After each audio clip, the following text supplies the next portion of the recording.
সুপ্রিয় দর্শক, আসসালামু আলাইকুম। রিফা রান্নার রেসিপি থেকে সবাইকে স্বাগতম।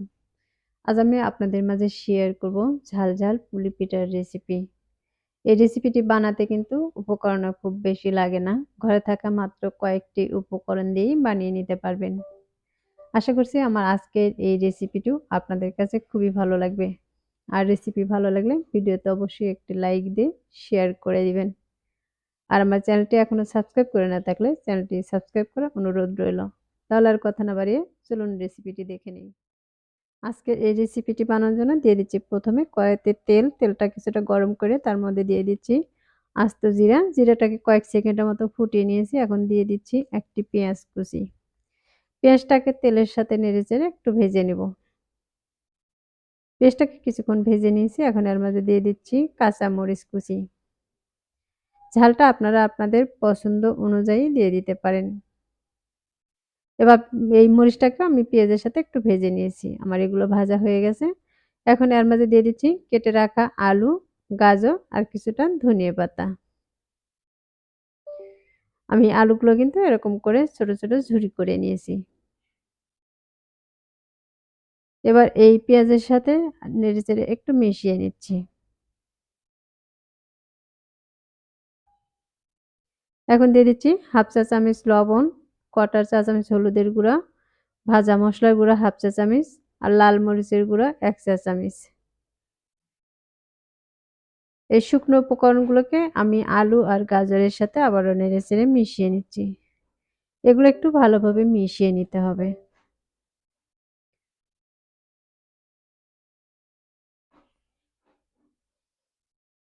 আমি মশলাগুলো ভালোভাবে মিশিয়ে নিয়েছি। এখন এর মধ্যে দিয়ে দিচ্ছি আদা রসুন বাটা হাফ চা চামচ আর দিয়ে দিচ্ছি জিরা বাটা কোয়ার্টার চা চামচ সামান্য পরিমাণে। এবার এই মশলাটাকে আমি আলুর সাথে নেড়েচেড়ে ভালোভাবে মিশিয়ে নিচ্ছি।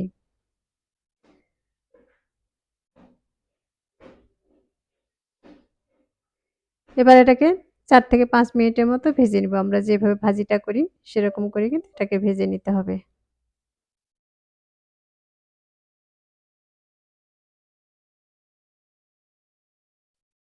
এই পর্যায়ে দেখতে পাচ্ছেন আমার ভাজিটা কিন্তু প্রায় হয়ে এসেছে। এর মাঝে কিন্তু আর কোনো রকম পানি নেই। পানিটা কিন্তু একদম শুকিয়ে গেছে। আমার এই পর্যায়ে এগুলো ভাজা হয়ে গেছে। এখন একটি প্লেটে আমি উঠিয়ে নিচ্ছি।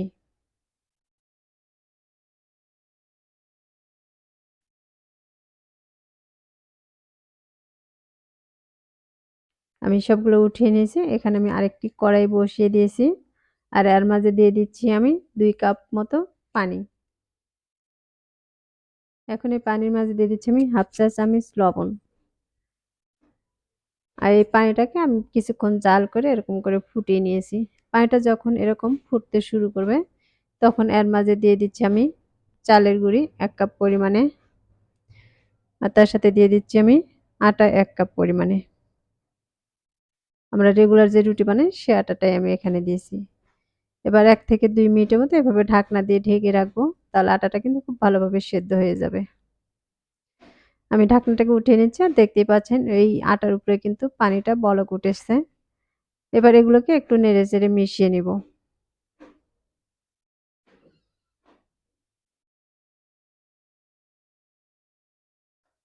আর এগুলো মেশানোর সময় কিন্তু অবশ্যই চুলার আঁচটা মিডিয়াম টু লো ফ্লেমে রেখে মিশিয়ে নিতে হবে। নয়তো কিন্তু নিচে থেকে লেগে যেতে পারে আর আটাটা কিন্তু সেদ্ধ হবে না। আমি এগুলোকে ভালোভাবে নেড়েচেড়ে পানির সাথে মিশিয়ে নিয়েছি। আবারও ঢাকনা দিয়ে ঢেকে রেখে দিচ্ছি ২ থেকে ৩ মিনিটের মতো। এবার ২ থেকে ৩ মিনিট পর আমি ঢাকনাটাকে সরিয়ে নিচ্ছি আর এটাকে আবার একটু নেড়ে নিচ্ছি। এ পর্যায়ে আমি চুলাটাকে কিন্তু অফ করে দিচ্ছি।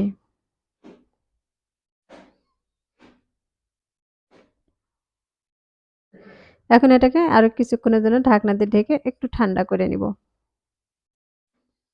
আমি ৫ মিনিটের মতো রেখে দিয়েছিলাম। আর রাখার পর দেখতে পাচ্ছেন এটা কিন্তু অনেকটাই ঠান্ডা হয়েছে। তারপরেও কিন্তু পুরোপুরি ঠান্ডা এখনো হয়নি। এখনো কিছুটা গরমই রয়েছে। এখন এগুলোকে আমি একটি বাটিতে উঠিয়ে নিচ্ছি।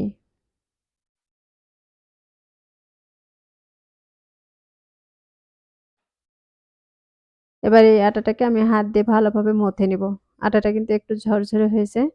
তার জন্য কিন্তু আমি হাতের সামান্য পরিমাণ করে পানি লাগিয়ে নিয়ে তারপরে এগুলোকে এভাবে মিশিয়ে নিব। একবারে কিন্তু পানি আবার বেশি দেওয়া যাবে না। শুধু হাতটা ভিজিয়ে নিয়ে এরকম করে কিন্তু মেশাতে হবে। আর আটাটা যদি বেশি ঝরঝরে মনে হয় তাহলে হালকা একটু পানি দিয়ে দিতে পারেন। দিয়ে ভালোভাবে মথে নিবেন। আমার এটা মথে নেওয়া হয়ে গেছে। এখন এখান থেকে কিছুটা ডো আমি হাতে নিয়ে হাত দিয়ে ঘুরিয়ে একটু সমান করে নিচ্ছি। এখন এটাকে আমি বোর্ডে নিয়ে নিচ্ছি। বোর্ডে নিয়ে আবারও কিন্তু হাত দিয়ে ঘুরিয়ে একটু গোল করে নিতে হবে।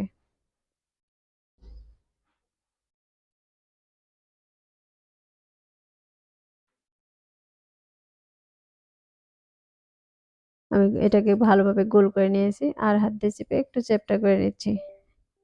এখন এর উপরে আমি কিছুটা পরিমাণে শুকনো আটা ছড়িয়ে দিচ্ছি। তাহলে এটা রুটি বেলে নেওয়ার সময় আর কিন্তু বোর্ডের সাথে লেগে যাবে না। এবার একটি রুটি বেলনাতে এটাকে রুটি বেলে নিব। রুটিটা কিন্তু খুব বেশি পাতলা বানাবো না, আবার খুব বেশি মোটাও বানাবো না।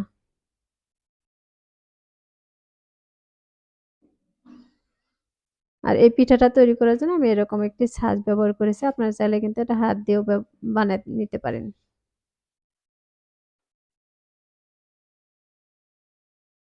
এখন এর মাঝে যে পুরটা আমি বানিয়ে রেখে দিয়েছিলাম সেটা দিয়ে দিচ্ছি। আর সাইডের এই বাড়তি অংশটাকে আমি কেটে নিচ্ছি। আর এগুলো কিন্তু আমি ফেলে দিব না। এগুলোকে পরে বেলে নিয়ে আবারও এরকম করে রুটি বেলে নিয়ে পিঠা বানিয়ে নিব। আমার এই পর্যায়ে কিন্তু পিঠাটা তৈরি হয়ে গেছে। দেখতে পাচ্ছেন কত সহজে এই পিঠাটা বানিয়ে নিলাম।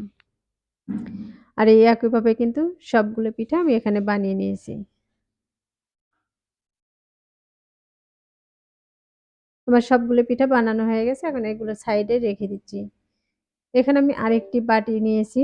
আর এর মাঝে দিয়ে দিচ্ছি আমি ২ থেকে ৩ চামচের মতো আটা।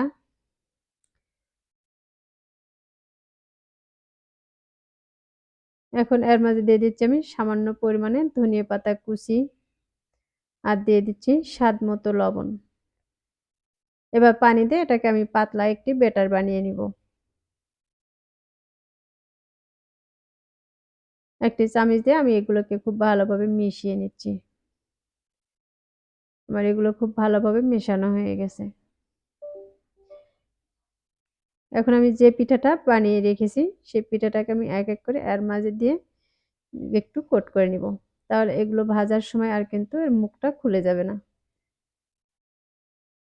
এগুলো ভাজার জন্য চুলায় একটি ফ্রাই প্যান বসিয়ে তার মাঝে তেল দিয়ে তেলটাকে হালকা গরম করে নিয়েছি। এখন এই গরম তেলের মাঝে আমি এক করে দিয়ে দিচ্ছি। আমার এখানে যতগুলো দিয়ে ভেজে নেওয়া যাবে আমি ততগুলোই দিয়ে দিব। আমার এই পিঠাগুলো কিন্তু একটু সাইজে অনেকটাই বড়, যে কারণে আমি কিন্তু কম করে দিয়েই ভেজে নিচ্ছি। বেশি করে দিলে দেখা যাবে পিঠাটা কিন্তু ভেঙেও যেতে পারে।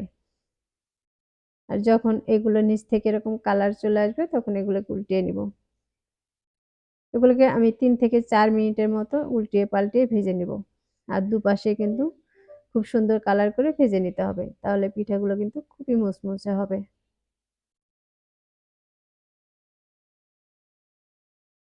আমি ৩ থেকে ৪ মিনিটের মতো ভেজে নিয়েছি। আর ভাজার পর দেখতে পাচ্ছেন কতটা সুন্দর কালার চলে এসেছে।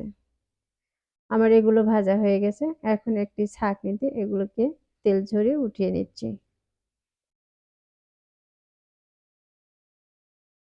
আর বাকি সবগুলোকে আমি একইভাবে ভেজে নিব।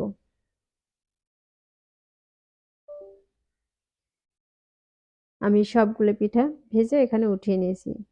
আর উঠানোর পর দেখে কিন্তু বুঝতেই পারতেছেন মাশাআল্লাহ পিঠাগুলো খুবই লোভনীয় হয়েছে। এবার আমি এখান থেকে একটি ভেঙেও দেখিয়ে দিচ্ছি এটা কতটা মুচমুচে হয়েছে। আমার এই পিঠাটা ভেঙে নেওয়া দেখে কিন্তু বুঝতেই পারতেছেন পিঠাটা কিন্তু খুবই মুচমুচে হয়েছে। তাহলে দর্শক, আশা করছি প্রতিদিনের মতো আমার আজকের এই রেসিপিটিও আপনাদের কাছে খুবই ভালো লেগেছে আর সহজে লেগেছে। রেসিপিটি ভালো লাগলে ভিডিওতে অবশ্যই একটি লাইক দিয়ে শেয়ার করার অনুরোধ রইল। আর রেসিপিটি বাসায় অবশ্যই একবার ট্রাই করবেন। আর আপনাদের কাছে কেমন লেগেছে তা আমাকে কমেন্টে লিখে জানাবেন। আর আমার চ্যানেলটি এখনো সাবস্ক্রাইব করে না থাকলে চ্যানেলটি সাবস্ক্রাইব করার অনুরোধ রইল। আর যারা চ্যানেলটি সাবস্ক্রাইব করেছেন তাদেরকে অসংখ্য ধন্যবাদ। কথা হবে আবারও এরকম সহজ কোনো রেসিপি নিয়ে। এ পর্যন্ত সবাই ভালো থাকবেন, সুস্থ থাকবেন। আল্লাহ হাফেজ।